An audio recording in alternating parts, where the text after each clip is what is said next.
Hare Hare, Hare Rama, Rama Rama, Hare Hare. Ó energia suprema de amor divina, desperta-nos, eleva-nos, envolva-nos, proteja-nos. Hare Krishna. Om Namo Bhagavate Vasudevaya. Om Namo Bhagavate Vasudevaya. Om Namo Bhagavate Vasudevaya. Namastê. Capítulo 2, Bhagavad Gita, verso 21 e verso 22. Verso 21. Ó Partha, como pode uma pessoa que sabe que a alma é indestrutível, eterna, não nascida e imutável, matar alguém ou fazer que alguém mate? Verso 22. Assim como alguém veste roupas novas, abandonando as antigas, a alma aceita novos corpos materiais, abandonando os velhos e inúteis. Repetindo. Verso 21. Ó Partha, como pode uma pessoa que sabe que a alma é indestrutível, eterna, não nascida e imutável, matar alguém ou fazer que alguém mate? Verso 22. Assim como alguém veste roupas novas, abandonando as antigas, a alma aceita novos corpos materiais, abandonando os velhos e inúteis. Namastê, Hare Krishna. Hare Krishna. Om Gyana Timirandasya Gyanam Jana Shalakaya Chaksur Militan Yena Tasmai Shri Gurave Namaha. Vam Chakavapataru Bhesha Kripa Sindhu Bhai Vacha Pochitan Bhavanebhyo Vaishnavibhyo Namo Namaha. Om Namo Bhagavate Vasudevaya.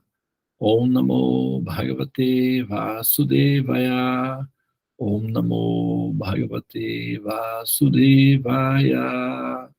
Om. Muito bem. São 7h02, então vamos ficar aqui até as 7h10, 15 minutos, 7h15, né? Verso 1. Veda vinashinan nityan ya enan ajan avyayan tatan sat purusha partha kan gataiti hantikan vashamshi, verso 22. Vapshamshi dhinani jata vihaya navani grihanati naro paranit tatat sharirani vihaya dhanit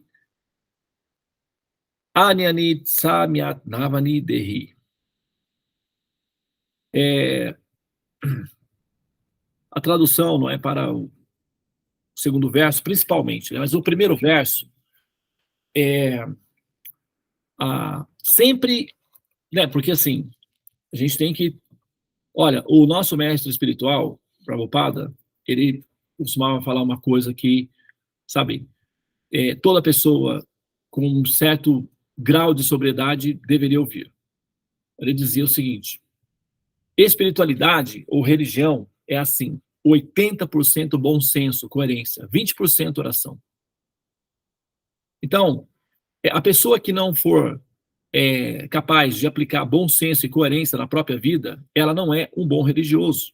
Na verdade, ela é um problema para a religião, porque pessoas assim fazem má propaganda da religião. Elas se comportam de maneira prejudicial à religião propriamente dita. Porque o que significa religião? A religião significa aqueles que se reconectam com o absoluto, o supremo. O mestre aponta a lua, os tolos enxergam a ponta do dedo. Isso significa que a essência da religação ao Supremo é que o ser se torna evoluído, portanto, naturalmente pacífico, né? Compassivo, maternal, inteligente, porque uma vez que esse ser se conecta com Deus, essa pessoa fica naturalmente inteligente, do ponto de vista das suas relações humanas. O que significa? Ela fica honesta, ela fica aciada, ela fica limpa, ela fica, enfim, ela tem compaixão dos demais ao redor dela. E isso é bom senso. Então, assim, agora, as pessoas que fogem do critério do bom senso e da coerência se terceirizam para a religião a responsabilidade pela própria educação pessoal. Resultado, comportamento negativo, Consequência, a religião fica parecendo ser coisa de gente maluca. O que acontece? As pessoas que querem, ou especialmente os jovens, eles se afastam das religiões porque fica parecendo que é coisa de gente sequelada, muitas vezes, por conta dos comportamentos que eles veem nos pais, de uma hipocrisia, de uma relação de diferença entre o que os pais ensinam do ponto de vista da religião e o que os pais vivem do ponto de vista dos relacionamentos humanos. Então dá uma fissura, que é uma incongruência. Consequência, os jovens se afastam, ficam ateus ou então entram em pânico, eventualmente se desesperam e alguns até chegam a suicidarem-se por conta do desespero, da falta de noção de coerência da humanidade, dos seres humanos, naturalmente dos pais também, que, né, então, são referência direta.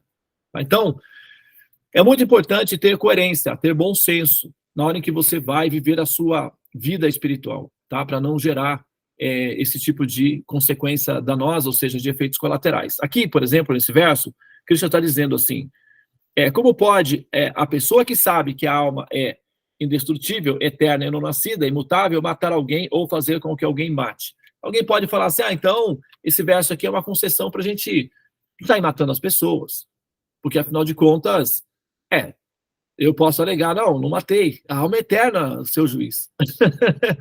Não se preocupe, não, que ela continua existindo, pode ficar tranquilo, não, tá tudo certo, já tá aqui, ó, pode pegar lá no Bhagavad Gita, você vai ver que lá é Deus mesmo que falou. Então, tem pessoas que podem fazer né?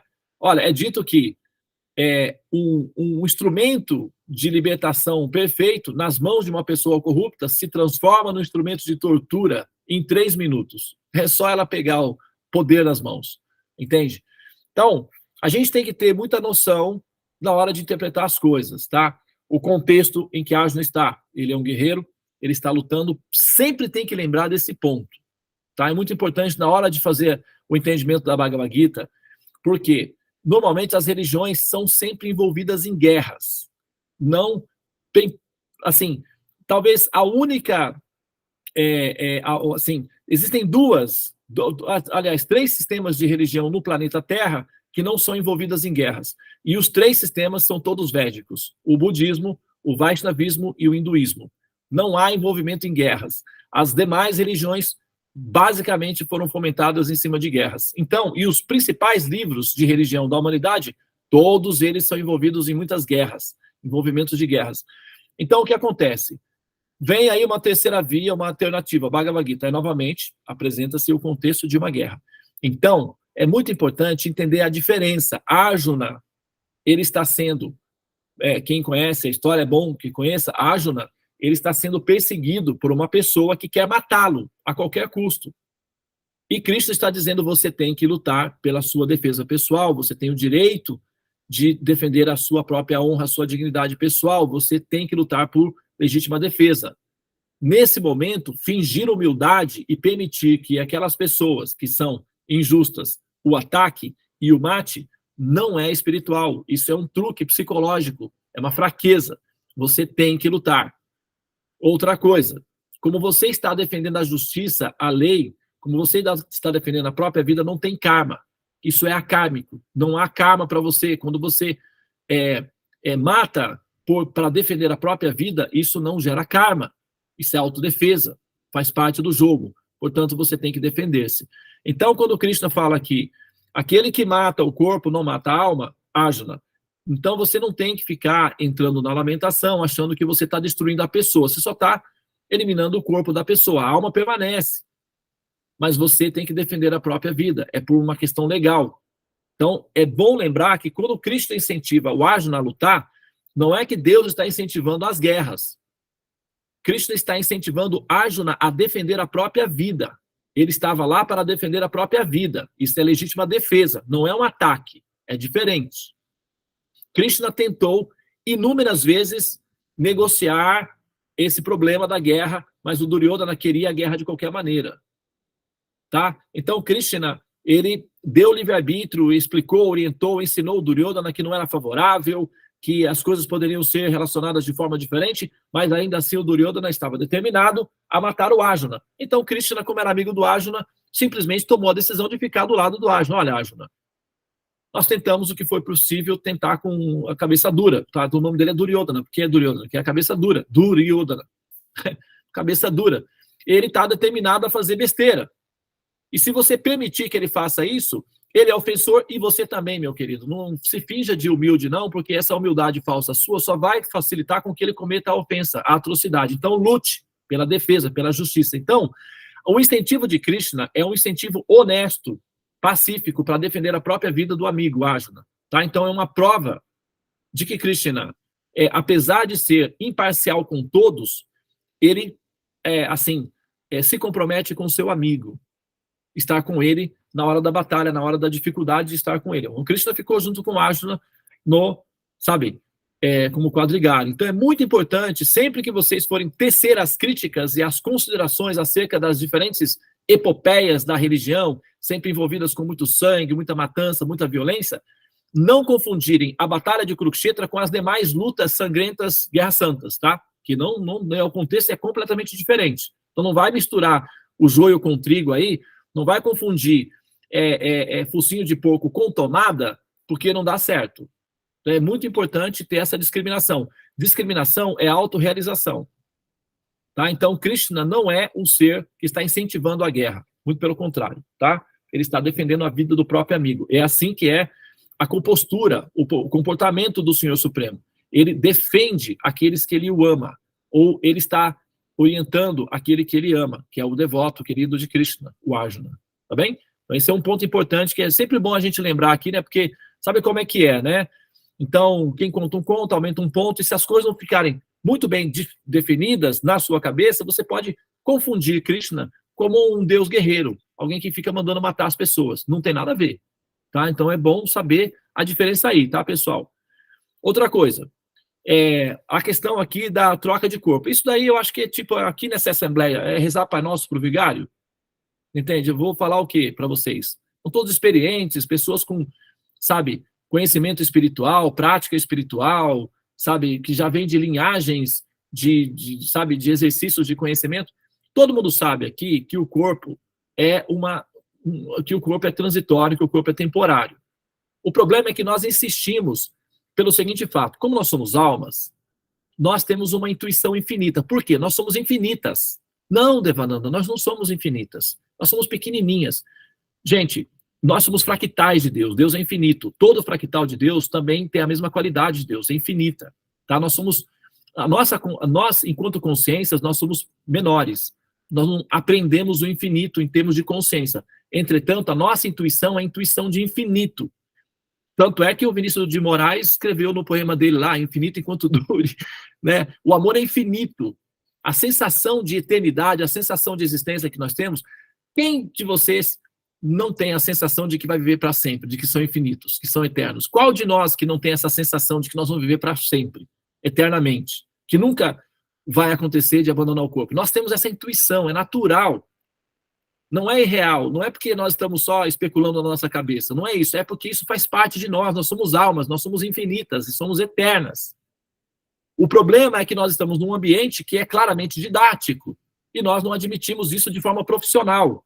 Nós admitimos isso apenas de forma emocional. Ah, eu sei que eu sou uma alma e tal, vivendo num corpo, material e tal, mas isso é sentimental.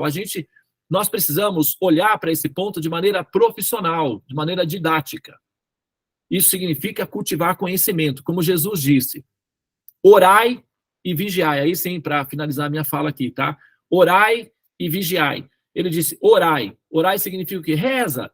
Vai, faz a sua terapia. Por quê? Orar é bom, é terapia de grupo, te acalma, faz com que você se sinta acolhido, conectado com o Supremo. Mas não para aí. Porque se você para aí, você atrofia. Se você para aí, você vai ficar terceirizando para Deus a responsabilidade de cuidar de você eternamente.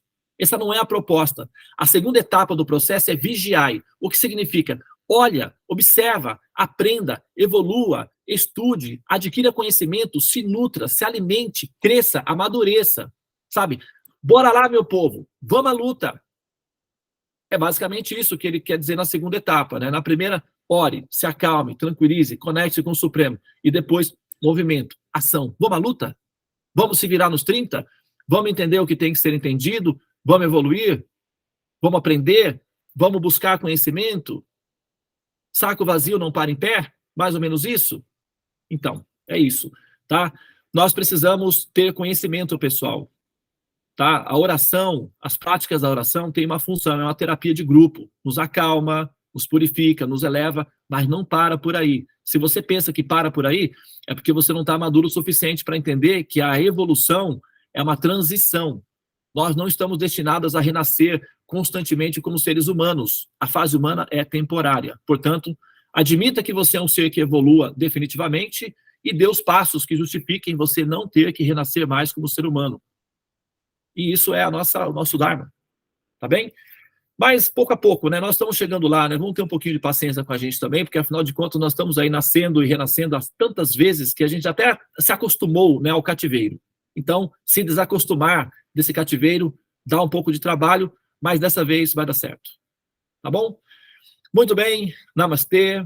Hare Krishna, Krishna Krishna, Hare Hare, Hare Rama, Rama Rama, Hare Hare. Ó,